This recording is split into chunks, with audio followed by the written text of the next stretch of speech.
What's up, everybody? Retro Flow here with the latest, greatest day profile.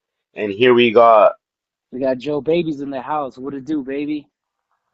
hey, what's up, Joe?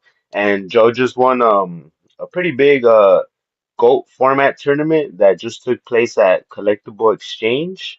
Let's get right into the deck profile. So right here, I can see your deck list. Here you got one Blackluster Soldier, one Breaker, two Chaos Sorcerer, one Jinzo. Um, why one Jinzo in the main? I use it to have a good matchup against warrior decks and Panda Burn because Panda Burn's been really popular lately, and so has warriors. And it's just a fat guy to get over. You know what I mean? And I don't run that many traps. If you look at the deck list, I only run like 5 traps. So if Jinzo's ever out there, he's not really hurting me. Okay, and then we also I see two Kaiku, one Magician of Faith, one Sangan, one Sinister Serpent, one Spirit Reaper, and three Agent of Creation Venus, and you are running the triple Shine Ball package. So what's the reasoning behind the Venus? I actually haven't really seen too much of that in Gold format. And to be fair, I think I'm like the only guy that plays that card in Go. Um, Nobody wants to brick and draw the magical balls. And right off the rip, right off the top, I'll let you know I have a love-hate relationship with this deck, bro. It's like a bad girlfriend. I'm telling you, I draw those balls in the first hand. I just want to flip the table. It drives me crazy. But when I do have the Venus first turn and I summon and I bring out the 3 other shining balls, it's just like Christmas, big dog. Like it just makes me happy and like that's why we play. Because Right, fun and play like your favorite cards. But to exactly. get into like the strategy concept of it, it just really thins out your deck and it gives you a +3, and the balls are used for tribute monsters. So it's fuel for the tribute monsters, and then I combo off the shining balls with creature swap, and it really throws people off guard. And if I could ever summon a Venus and bring out the 3 balls and attack directly, that's 31 points of damage. And Mm. that's a big chunk right there. That's just to me is like a huge advantage, you know what I mean? It's also like psychologically, like your opponent looks at your field and you have 4 monsters on there and you're like, damn, dude, that's a lot of monsters to deal with.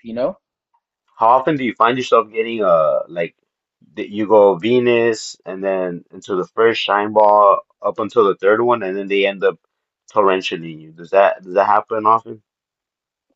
No, that almost never happens. I don't think. Let me think, because I've been playing this deck for a while. I could honestly say it's probably happened like maybe out of like 100 times I've played it, it's maybe happened maybe 5 times. And the reason it's probably happened 5 times successfully is because I run the roll decree, so I try to protect it. Yeah, and I do see for the rest of your monsters you're also on Tribe Infecting Virus, Tsukiyomi and Zaborg the Thunder Monarch. So pretty much you try to get those shine balls as tribute fodder for either the Jinzo or the Zaborg. Correct. Yeah. That's like the big. That's like the big reason I run them too. It's a light.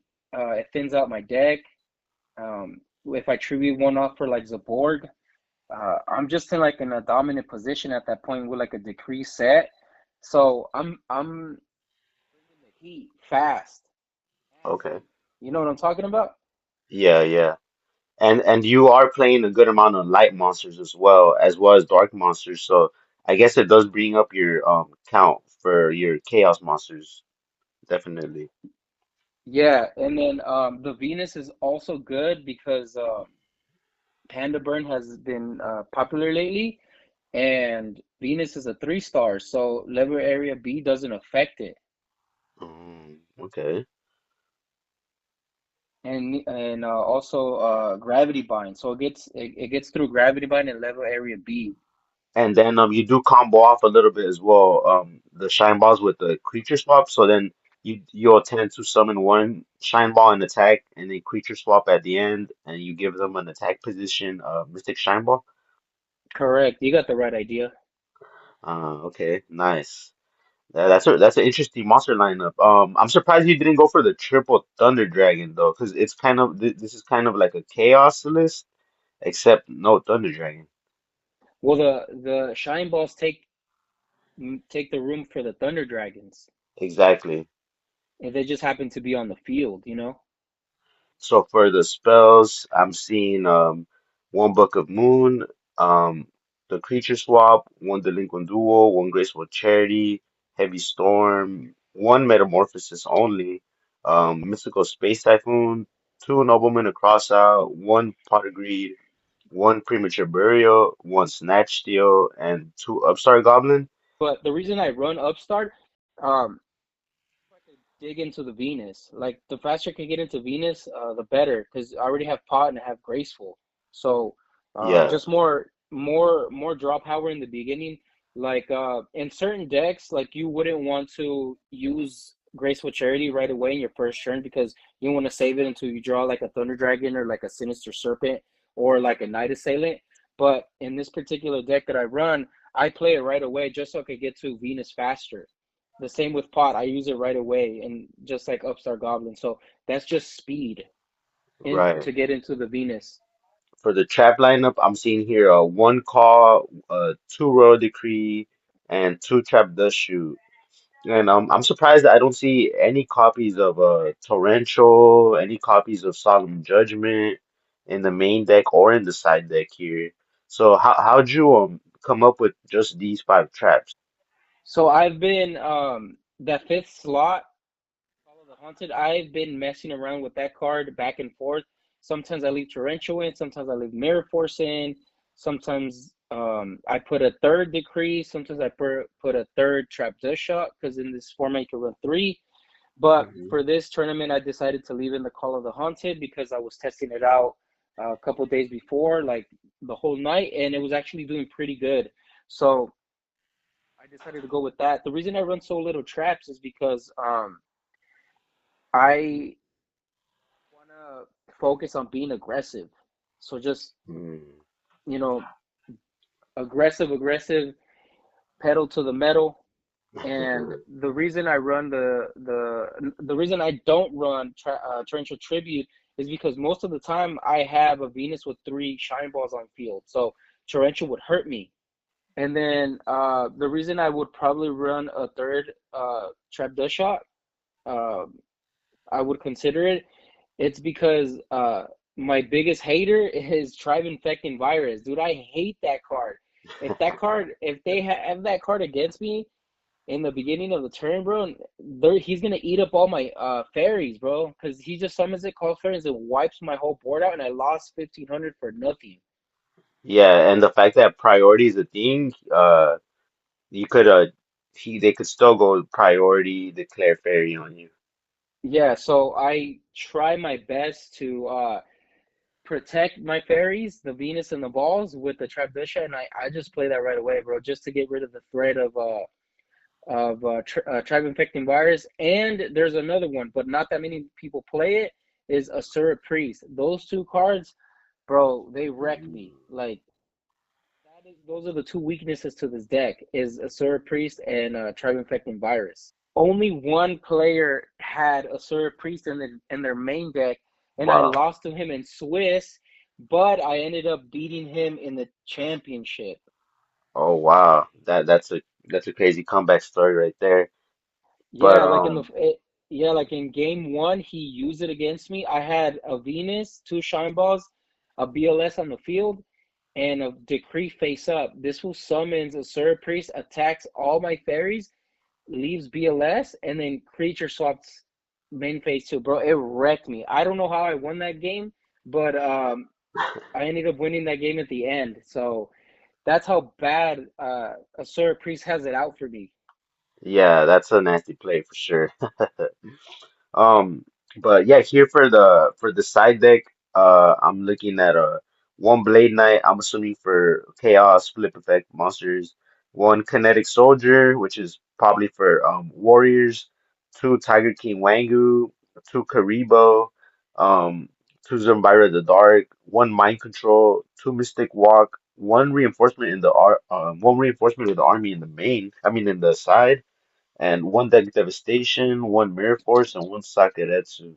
So I actually have a lot of questions about this side deck because I've I don't play too much Gold format myself anymore, but I haven't really seen people use a lot of these cards. What's Tiger King Wangu for? So King Tiger Wangu is it literally wins you games against certain decks. So King Tiger Wangu is good against Panda Burn because it Mm, destroys the Ojama trios that come out. It destroys their injection fairy lily. It destroys their giant rats. It destroys the exile force. So it's really good against that deck, and it's also really good against Cyberstein and Reasoning Gate decks because Reasoning Gates, if they don't have the hand to OTK you, they just like to chill on their scapegoats. So if you have a interesting. King Tiger Wango face up, they're not going to be able to. Well, they'll play their scapegoats, but they'll die right away. And Right. the reasoning gate combos off with the goats. They like to play them end phase, the goats, and then next turn they do monster gate, and then they dig through their deck for their boss monsters. But because King Tiger Wangu will destroy all of them, you summon that first turn.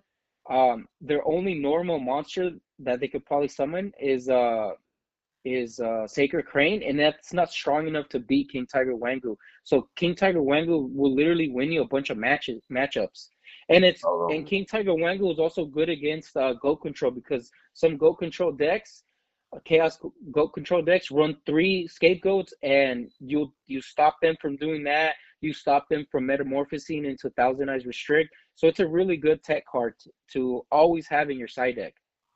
Okay, I'm gonna take your advice because the last couple of times I played Go format, well actually the last time was at LDS day two, Go format day two, and Yeah. I played Reasoning Gate twice that day and I actually lost to it twice that day. Exactly that play you said, scapegoat, end phase, next turn, Monster Gate, and then just OTK pretty much from there. But that's pretty solid. So the Karibo is also to kind of help for Reasoning Gate, like help stop OTK plays. Exactly. It's good. It's good against Cyberstein decks. There's like a Cyberstein deck that they'll bring out like a big juicy monster, and then they'll equip like Megamorph to it. So it's at eight. It's like at 8,000 the monster, and then they'll attack for game. But then you just drop Karibo and you're saved. There's also like a OTK deck, a reasoning one, but with machines, and they like to use a level. What's that one card? It's a quick play that doubles the attack of the machine monsters on the field. It's called Limiter removal. limiter removal. So they stack limiter removal. So their monsters like 16,000. So whatever they attack, it's game. And and then Karibo happens after damage. So all their monsters die and you take no damage. So that's good against those decks. And I also Mm, side against Karibo for Earth Beatdown deck. Earth Beatdown is a very aggressive deck, and they don't care about resources. They don't care about having cards in their hand or nothing. They just want to beat you down in life points as fast as they can. And it's I always have I side deck one or two against them because sometimes they'll summon Injection Fairy Lily and attack for game or try to attack for game, and then afterwards you just after damage calculation you just drop Karibo and they just took 2,000 damage for nothing. Or they'll attack with like a Goblin attack force and you just drop that Karibo and then you took no damage in their Goblin attack force and defense. So it just it just helps you against those decks, you know. okay, I see. Interesting. No, yeah, that's an interesting choice for sure, but it's definitely working out. I'm gonna have to try Karibo out as well. And Also, uh-huh. also one two more things about Karibo. It's a dark, so it helps for your light and dark. and it's a 1 star. So you can metamorphose that into a thousand as your strict if you really have to. Oh, that's some good. That's something good to know for sure. Yeah, I never even thought about that. That definitely combos off. The thing that stands out the most to me right here is the one reinforcement, the deck devastation, and the two Zambira. So can you tell me a little bit about that? I didn't even know deck devastation was legal in this format. Yeah, it's definitely legal here, and it wrecks when it goes off, man. Especially against like a chaos turbo deck because they run like a bunch of little weenie guys. They run like three Dekochis, they run three Magician of Phase, they run three Spies. Dude, it wrecks like the whole deck. So if you can successfully resolve it, you're gonna get rid of everything. So I'm in love with those 4 cards right there. I'm in love with reinforcements of the army, two Zombiras, and the deck devastation bars. Because deck devastation bars, you have to tribute a monster, a dark monster with 2,000 attack or more. So Zombira's attack is 21. So that is a good deck devastation virus target.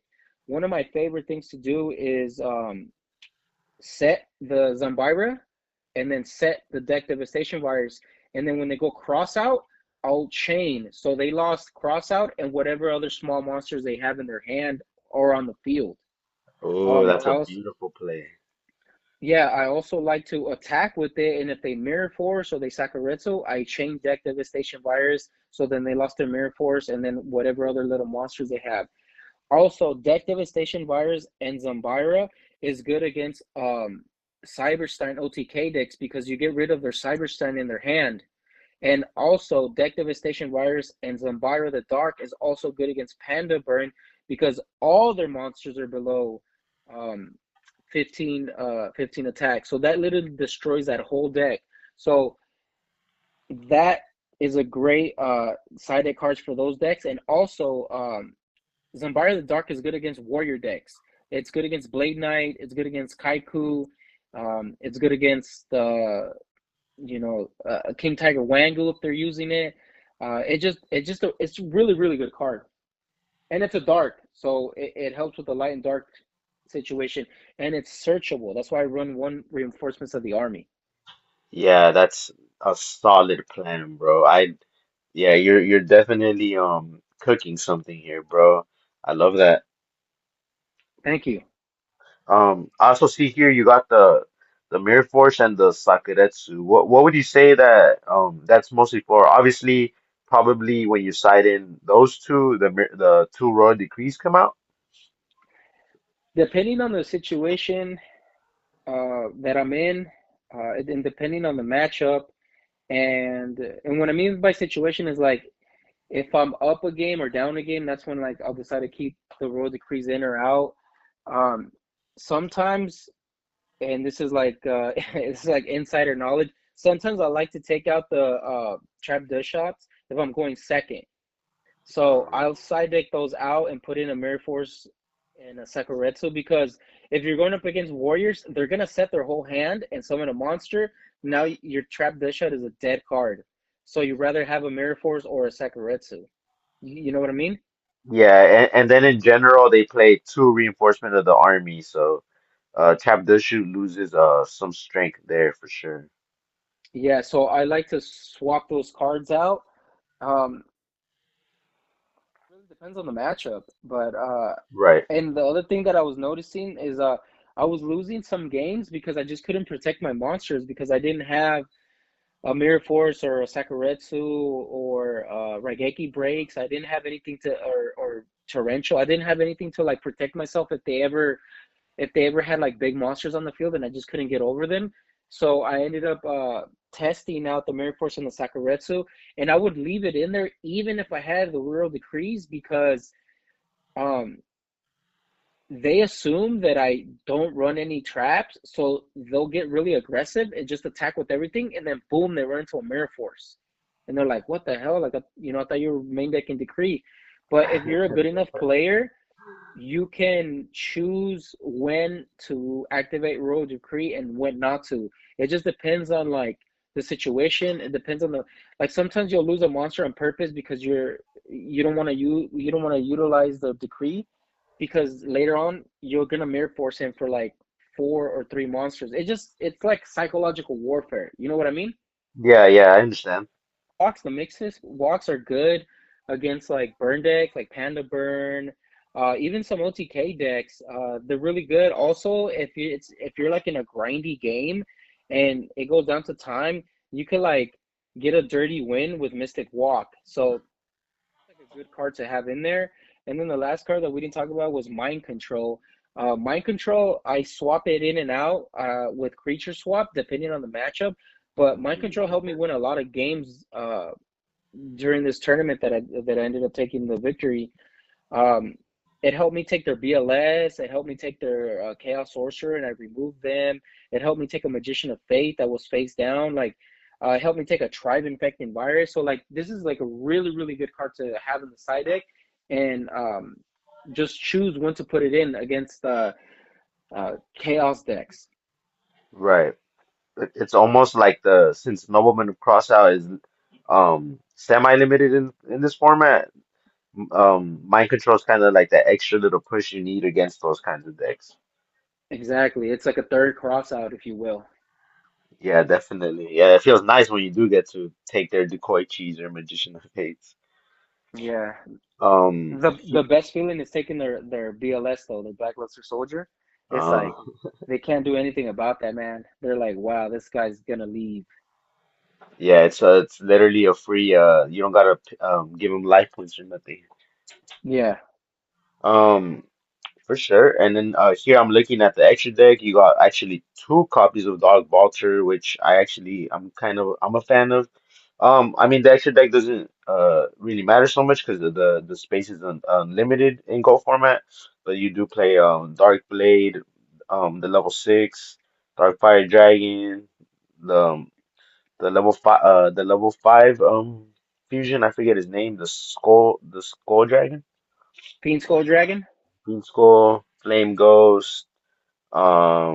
What's the machine? The level 8 Gatling Dragon, Gatling Dragon, and the level 7 King Dragoon, Ojama Kings, Reaper on the Nightmare, Ryu Senshi, the Last Warrior from Another Planet, and the two copies of Thousand in the Eyes Restrict. And I'm assuming that the ones that you're playing two copies is because you actually really do need that second copy. Like you do find yourself going into the second copy of these. So to be completely honest, almost none of my fusions matter except for Thousand uh, Eyes. Thousand Eyes. I Okay. don't really find myself making any other one because I only run one Metamorphosis, and that's just in there for certain situations where like I'll make Thousand Eyes with like Sinister Serpent, or if I summon Chaos Sorcerer and I remove one of the monsters and then I make like a Dark Blade Knight or a Ryu Senshi. I That never almost happened. I think I only brought out Thousand Eyes Restrict the whole tournament probably just like one time. Oh wow, So that's but crazy. because I've found myself in certain situations where like I snatch steal like like a BLS, and then like I remove and then metamorphoses it for like a Gatling Dragon because I know he has like a MST in his hand or like a heavy or a breaker, so like that gets rid of that. But you just want to be prepared for every situation, so that's why I still have these fusion monsters in there just in case. You know what I mean? Like you don't want to find yourself in a situation where like you could have made like a Gatling Dragon, but because you were being lazy or because you were unprepared, you didn't put it in your like extra deck. So I just Definitely. want to be prepared for every situation. But to be fair, I didn't really use much of my fusion deck. Okay. Damn, that's crazy, bro. You took first place without even relying on one of the most powerful spell cards in this format. But yeah, that's true. You definitely don't want to be in that scenario and might as well take advantage of the fact that the extra deck space is unlimited. Do you happen to remember your matchups and Yeah, I like do. your records for them? Yeah. Uh, so my first round, I was actually on stream and I played a warrior deck, and I ended up 2-0ing him. But he made a few mistakes, and I think the first game his first hand he drew uh 6 traps, and I just summoned a monster, and he just wasn't able to like overcome the monsters that I summoned because he started off with 2 solemn judgments, 2 trap dust shoots, a ring, and I think like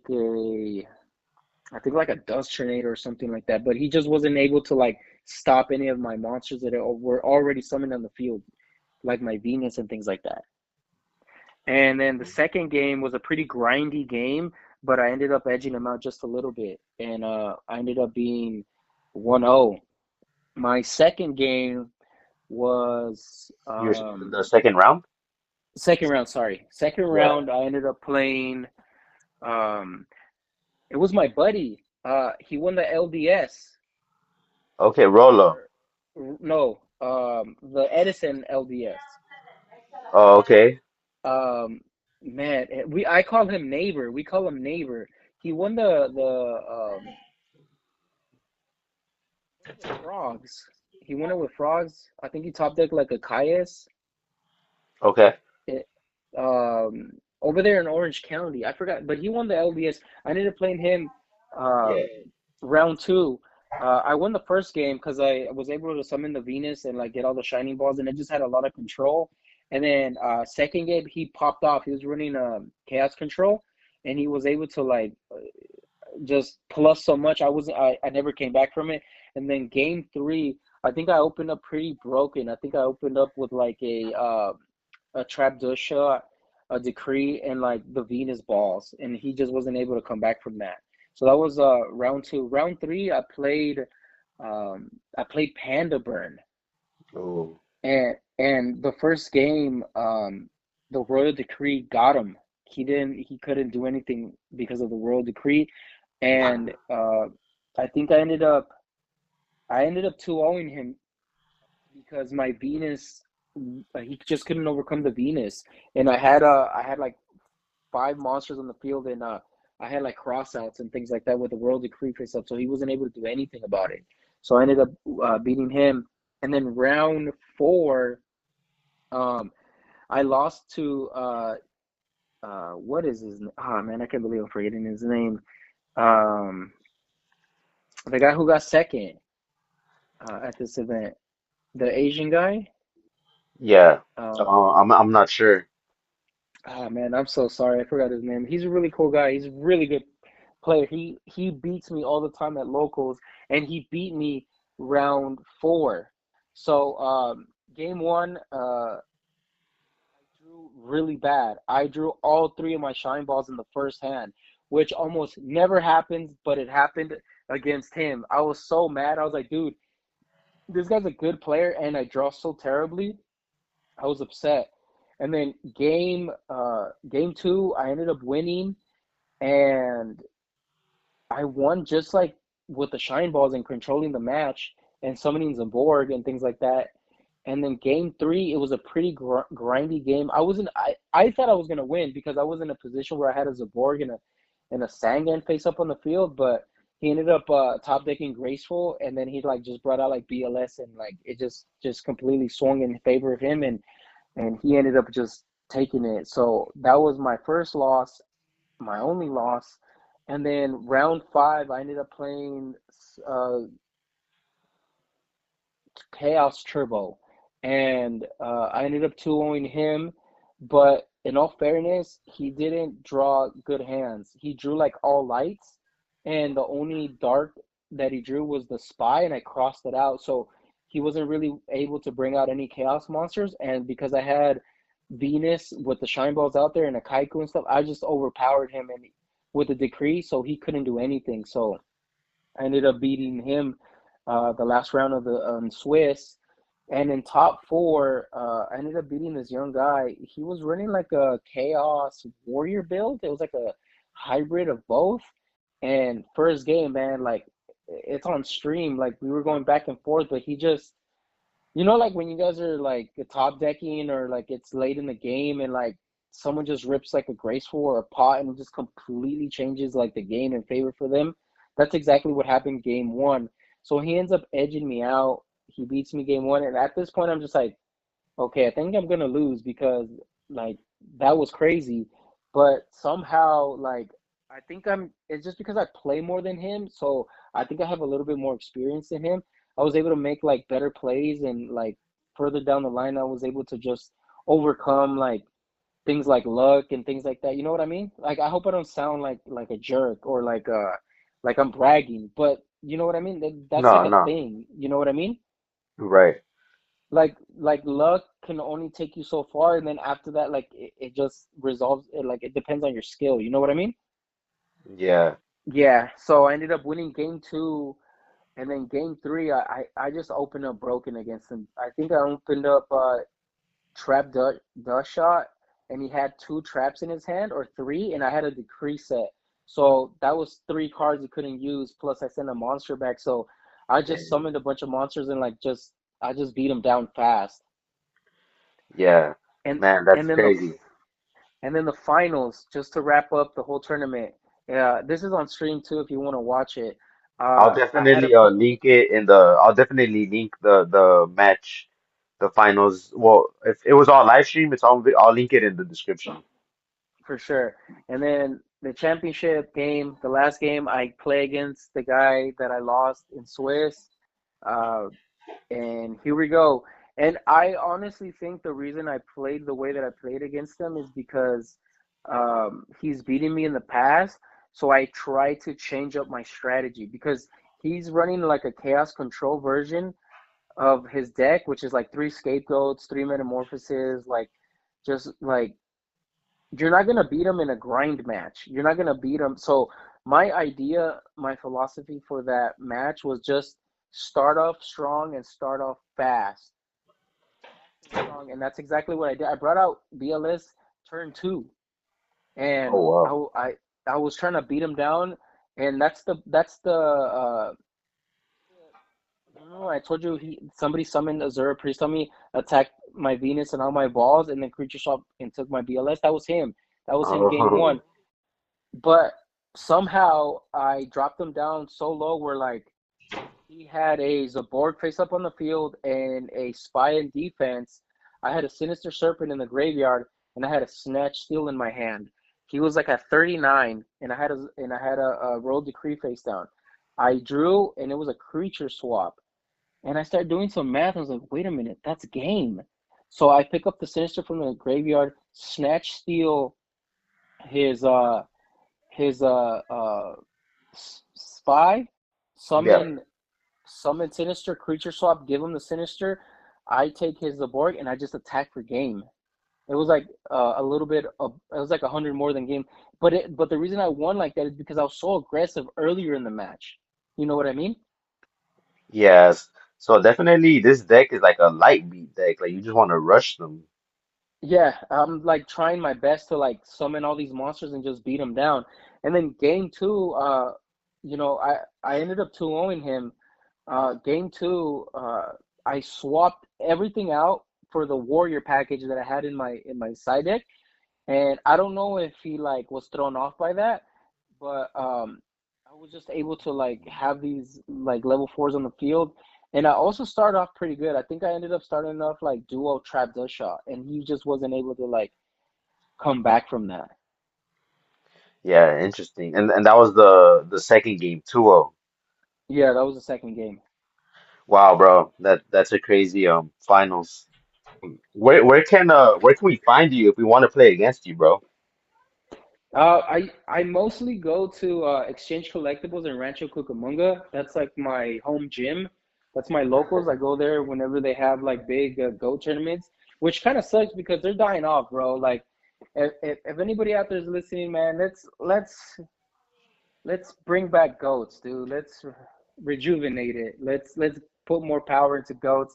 I know people don't like the Trinity, but it's like, hey, you get to play with it too, so you get to also use it on your opponents, man. So you can find me in Exchange Collectibles Exchange. I always get the name wrong, but it's Bethel's shop, and it's in Rancho Cucamonga. Really dope spot. Oh yeah, that's right. Yeah, shout out Collectible Exchange. You want to do any shout outs before we finish off? I just want to shout out my mom. I want to shout Hell out yeah. San Bernardino. I want to shout out all my homies from Long Beach. I want to shout you out for this opportunity to be on this um, deck profile. And then lastly, myself, big dog. I want to shout out myself for putting Hey, in the time, putting in the effort, doing the research, and just grinding, big dog. You know, nothing in life is easy. Nothing in life is given to you. If you ever win something, it's because you deserve it. You know what I mean? So shout out to yeah. me, baby. No, hell yeah. Shout out Joe Babies. And nah, you're right, bro. Definitely it's I can tell you've put in just by listening to your philosophy behind this deck list and tech choices.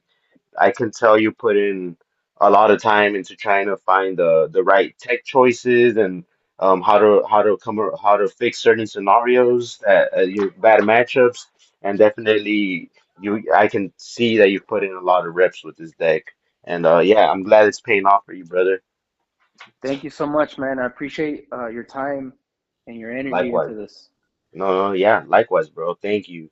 Um, Yeah, if you guys want to find me on the interwebs, on social media, on Instagram, you can find me at Joe Beltran X. I'm also a stand-up comedian, so I do stand-up on the weekends as well when I'm not playing Yu-Gi-Oh. So I put up my comedy stand-up bits on there, my little jokes, and then the same on TikTok, Joe Beltran X. You guys can check me out on there, man. I'm constantly doing a bunch of stuff on there. I'm also on a bunch of shows that are coming up, so. I play Yu-Gi-Oh and I do stand-up comedy. oh yeah, brother.